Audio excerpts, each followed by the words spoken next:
Nagulat ang mga netizens kung bakit biglang lumabas at ngayon lang nagsalita si Julia Montes sa kanyang mga naging karanasan sa mga lady ng kanyang long-time partner na si Coco Martin sa nasusunog ang industriya ng entertainment sa Pilipinas sa kumakailang pagsisiwalat ni Julia na inakusahan ang kapwa-artista na si Yasi Pressman na nilalandi at naniligaw umano sa pinakatanyag na aktor na sa bansa na si Coco Martin.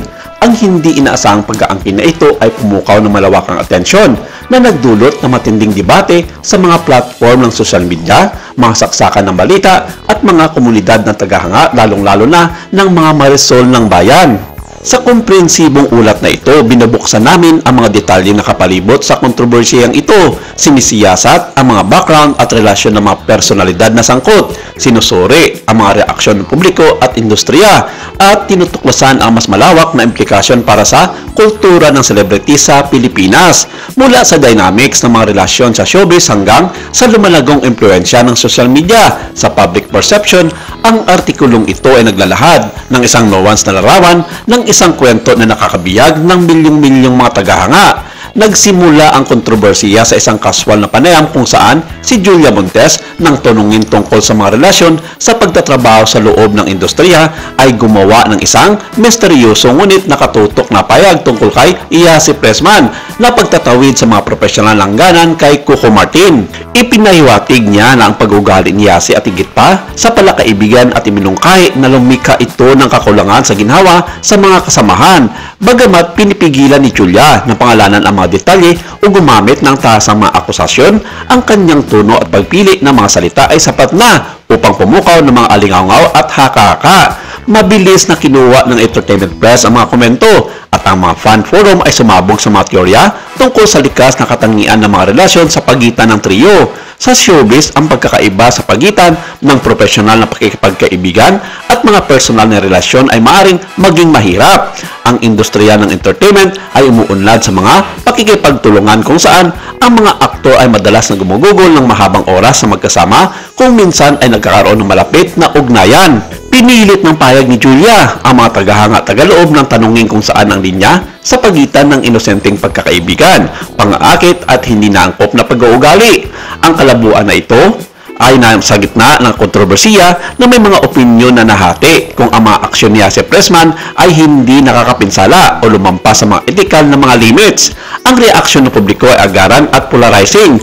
Pinuri ng mga taga-suporta ni Julia Montes ang kanyang katapangan para sa prangka na pagsasalita tungkol sa kung ano ang tinuturing nilang hindi profesional na pag-uugali. Kinundina ng mga fans ni Yasi Pressman ang pagpapalabas na tinatawag nilang private matters at ipinangtanggol ang kanyang karakter.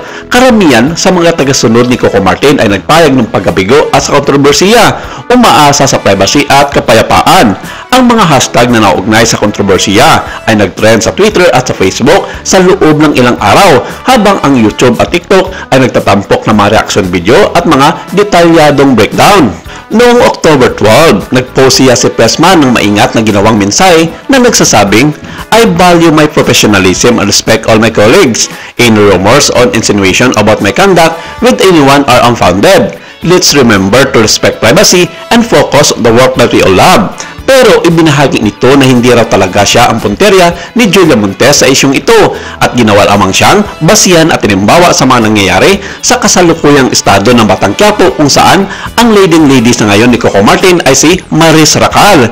Siya ay kilala bilang stereotype na sinasabi ng mga nakararami na mahilig magpanggap at sa huli ay mga agaw ng mga jowa. Well, sinangayaw na naman ito ng ilang mga local showbiz media at ng ilang mga netizens na bakit ngayon daw nagsalita si Julia tungkol sa babaeng inaswang ang kanyang partner na si Coco Martin. Ito ba ay isang babala para kay Maris o nagbabanta kung magkamali ito sa kanyang mga galaw sa pakikisama at pakikitungo kay Coco Martin? Nag-ugat din kasi ang issue noon bago pa man pumasok si Maris sa Batang Quiapo bilang si Ponggay na mas type niya si Coco Martin sa lahat na maging leading man nito sa kanyang mga pelikula at serye tulad na lamang nina Anthony Jennings at Daniel Padilla. Malamang tama nga si Yasi na nadadamay lamang siya sa issue at init ng ulo ni Julia Montes kay Maris Racal. Malamang raw na mas may malalim na pang nakikita si Julia sa katawan ni Maris na pwedeng maging mitsa ng awayan nila ni Coco Martin sa inarap. Ang desisyon ni Coco Martin na huwag magkomento sa publiko ay pare-pareho sa kanyang historically low-key approach sa mga personal na issue. Ang mga tagaloob ng industriya ay nagmamukay ng ilang dahilan, pagpapatanatili ng neutralidad upang maprotektahan ang mga profesional na relasyon, pag-iwas sa paglalagay ng mga chismis sa pamamagitan ng pagkakapagdayan sa publiko, pag-una sa mga kasalukuyang proyekto at pag-endorso kaysa sa kontrobersiya. Ang kanyang pananahimik, gayunpaman ay hindi sinasadyang nagpalalim ng kuryosidad at hakaka ng publiko.